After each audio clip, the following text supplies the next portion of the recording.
Welcome to the Working Tools Podcast, where tonight we'll continue our conversation about observing the craft with Chapter 3, Dealing with Distractions.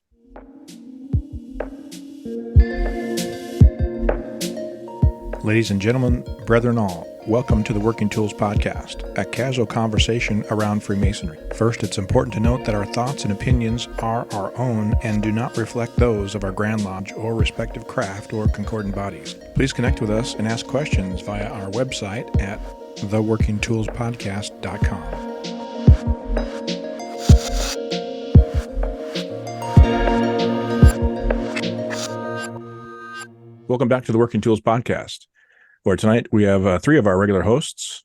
I'm joined with Worship Brother Steve Chung from Prince Charles Lodge, number 153, and Worship Brother Jarrod Dunham, Penticton Lodge, number 147. And I'm David Colbeth from King Solomon Lodge, number 60. And of course, we're missing one of our favorites. Although these are my two other favorites, I guess. I don't know. Can you have more than one favorite? I don't know. Matt is traveling with his family and not able to join us. But we're going to try and tackle this chapter here. It's a little bit of a beast. It talks about the distractions that we can find, and more specifically, organizational distractions. And so, what is Masonic? What organizations are Masonic if you want to be observant? Jared's got a smirk on his face. But Steve said he's got a lot of dog-eared pages and a lot of notes, and so I'm going to just toss it in your corner, Steve, and let's have it. What do you got? What do you got for us? The dealing with distractions I found it to be an interesting title for the chapter, because it was looking at all the concordant bodies. I mean, it starts with, asking the questions and it makes different comments, and it really made me think. This chapter was it was a thinker for me, because a lot of what he makes reference to in this, I mean it makes sense about what he's saying, I think, with the concordant bodies not being Freemasonry. But I don't know if it's really a distraction from him. But I mean, like, a couple pages in, he says, as pointed out earlier, in the entire community of commonly considered to be Masonic will affirm that there is nothing higher than craft degrees. If therefore the craft degrees constitute the whole of Freemasonry, and we have everything we need within that institution, why is it then that other institutions claim an association to it have become so important in the eyes of some Masons, right? And there's other parts where he refers to Masons starting other organizations, Masons, and what do they call those specialty lodges of where The affinity lodges. Affinity lodges, right? Where if you follow this sports team, or if you follow this sport, or if you're a police officer, police public works person, or something. Yeah, right. And cigar smoker. Yeah, motorcycle rider. Then by doing that, they are being exclusive, which goes totally against what Freemasonry preaches, right? So are those even Masonic, right? Because that you can be exclusive. If I didn't have like at one point in on the Lower Mainland years and years ago, I had thought about joining a lodge, and I was told if I didn't have a business, I couldn't consider joining this particular lodge. I had to be a business owner to belong to that lodge, and that to me put me off, which was because that was excluding a man, right? But we're supposed to be inclusive, so throughout this, it points out several of these things that made me go, right? Because all these concordant or appendant bodies are somewhat in contradiction of the tenets of Freemasonry. It's interesting. I hadn't thought about Affinity Lodge being somewhat exclusive. I know it's very popular in California and in Europe, of course. There are lots of affinity lodges. But what if we want to take it another step further? I know there's lodges that limit their membership to a certain number. Are they then exclusive? I guess they might be. There's some nodding happening for those that aren't watching, but but see, that's limiting it to a number. That's not. I don't think that that's being exclusive. I mean, because maybe the capacity of their building, or maybe there's some other reasons that they're limiting the numbers. I mean, I heard back in the day that the lodges would grow to a certain size and they couldn't handle any more members, so they split and became two lodges, or other lodges were formed from some of those memberships, because you'd go into a lodge and you'd want to go up through the line officers and become a worshipful master. It took years and years and years, and you might not even then get it, because there were so many guys that could put their name forth for junior or one of the warden chairs, right? And they actually had more than one guy running for an office.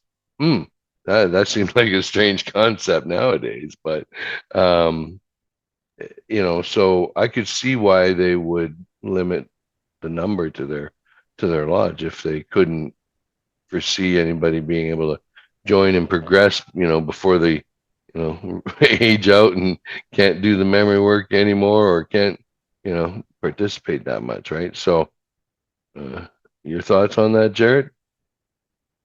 Well, I don't remember reading about affinity lodges. I just remember reading about the appendant and concordant bodies in this chapter, where that he's talking about being distractions. Yeah, no, near the end there he did. That's where he mentioned he mentioned the idea of it, but I don't remember exactly where it was either. But it was brushed. It wasn't. It was I think the point he's trying to make is that all the appendant bodies are pulling people's focus away from the symbolic lodge, and that's not that an observant Mason that would be anathema to an observant Mason. What about other? He alludes just a little bit in the beginning that any distraction, but of course the whole chapter is focused on what may be called Masonic specific or Masonic related organizations. Always going to be distractions outside of Freemasonry from doing things in lodge. I mean, our lives are full. We do other things. I think what he's talking about is adding unnecessary Masonic distractions to your Masonic life. So, so he talks about, not having a social organization, but I think he mentions in their Lions Club and a couple other things. So, or Rotary. So if rather than bringing those into your Masonic family, if like I'm a member of Lions Club, so if I'm distracted from the purpose of Masonry because of Lions Club, isn't it just? I mean, shouldn't I? Isn't it okay that I bring that into Masonry to try and stay focused on Masonry? No. But when you say bring it in, what do you mean? They're separate entities. What the purpose, the function of that organization is philanthropy. I know, but that organization. Sorry, that organization has its function, and Freemasonry has its function. And trying to merge the two together is what's causing the distraction from actually focusing on Freemasonry's I cannot talk today. Freemasonry's objective. It's all the heat. Right. Which does lead to another interesting thing, which, as I went through this and I was pondering, these distractions, I'm like, I have been a member since 1999. And since being raised as a Master Mason, I can't really recall much of our lodge going into and investigating or looking at the lessons taught in those first 3 degrees, right? We don't talk about it. We don't. There's no education on it. There's no. You got your 3 degrees.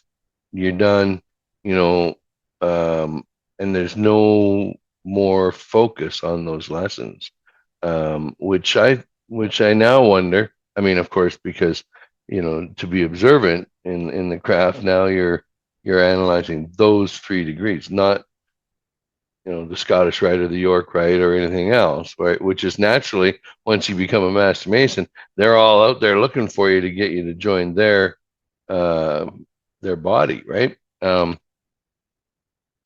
So it makes me wonder, well, why aren't we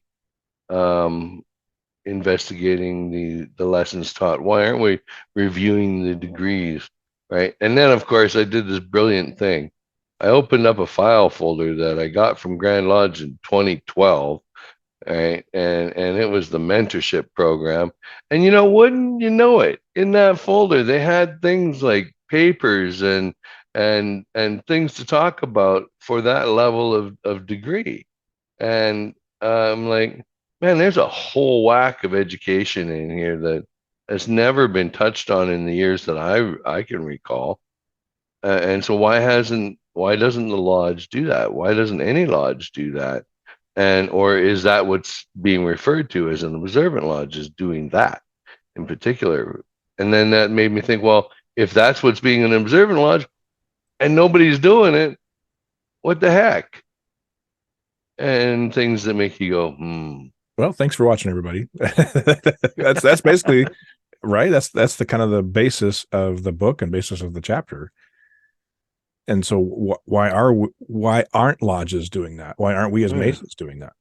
Which is frustrating for me, because I think we should be. I mean, in what I'm seeing and reading and learning, I think we should be, talking about those degrees and the lessons therein.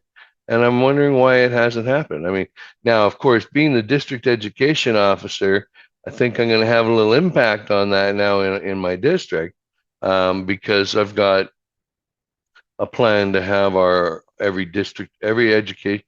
lodge education director of education for each lodge in my district.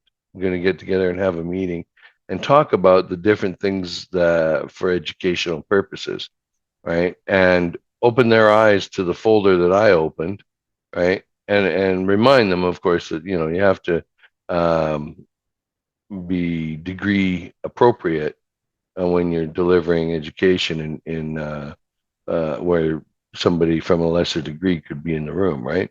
But I think I'm gonna suggest to them that we do that. We investigate this work and we delve into that a bit for the education in our district and see how it's received.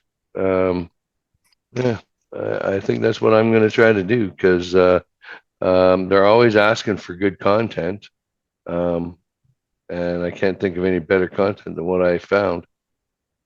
If I may quote the book, the observant Mason is that man who is not only seeking that light, but when he has found it, does not continually need others to tell him what to do with it. In fact, he understands that he has a duty to learn that skill himself. The transformation with which he is confronted at the end of the Master Mason degree sends him on his way to do so. And if Freemasonry is to be any kind of living entity in search of human progress, that work must be done in the locus where all of the craft was intended to be worked in, the symbolic lodge with other craftsmen. So he's saying that it's not just one person in the lodge's job to do it. True. Right, but does everybody get to that same level of not only interest at the same? I mean, I don't think you magically are truly transformed at the end of the Master Mason degree and say, oh, suddenly now I know that my path of enlightenment. Now, I've been a Mason 15 years, and I think I'm just kind of, because of what our focus has been, we're just now starting to get into the, research and understanding, just like Steve is kind of, transforming himself as well. So, yes, but that didn't happen to me 15 years ago after I got my Master Mason degree. I mean, I wasn't all magically all of a sudden ready to. Well, he's not talking about all of a sudden, but without going too much into the ritual, the transformation that occurs to you in the during the degree. Yeah, it's supposed to spark your interest to learn more. Supposed to. Yeah, I know it did with me. I've constantly read about things. Right. I think different people are at different stages, right? Yeah. But I think, partially, I think, I think partially we're deviating from what the actual chapter is talking about, because he spends most of the chapter going over the appendant and concordant bodies and making his argument as to why they're distractions. True, and every one of them refers to the philosophical conflict, and so, and so going back to that, good way to segue back into that. With the first one he talks about is the Knights Templar, and it's on page 26. Refers, it reads, these questions illustrate the first philosophical conflict with the craft, i.e., the unwillingness of some brethren to understand or embrace the Masonic principle and universality in faith.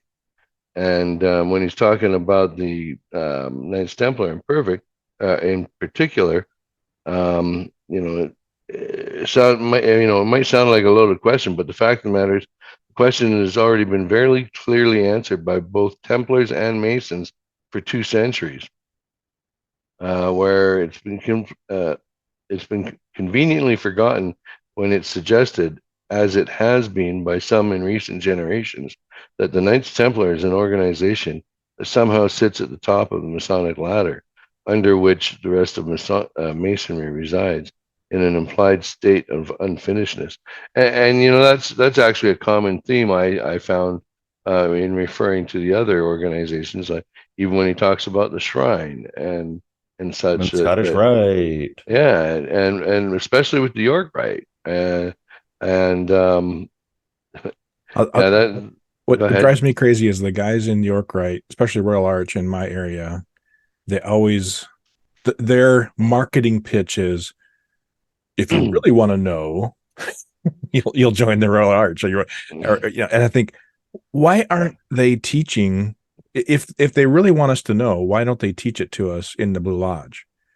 It is taught in the Blue Lodge. I'm just, or give us some nugget of knowledge that drives us to learn more. Okay. But let's be honest.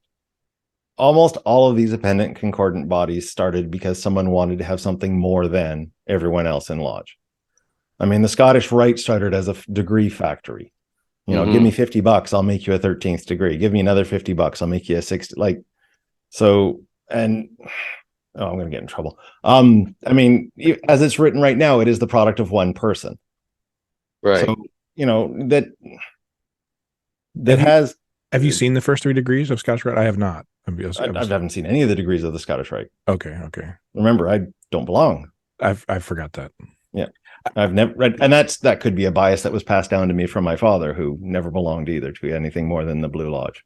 And when I joined the Scottish Rite, I started at the 4th degree. Well, they always do. They don't do that. They never do the first 3 degrees. And that's what he complains about that in this chapter, is that, the Scottish Rite could sit on itself, on its own, as its own organization, if they would just do the first 3 degrees.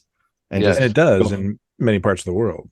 Yeah, well, yeah, like I said, there's 10 lodges in the U.S. Supposedly, I don't know if it's still in Louisiana. I think it's Louisiana where they do the three degrees from Scottish Rite, because that's where it started. Yeah, well, in the States.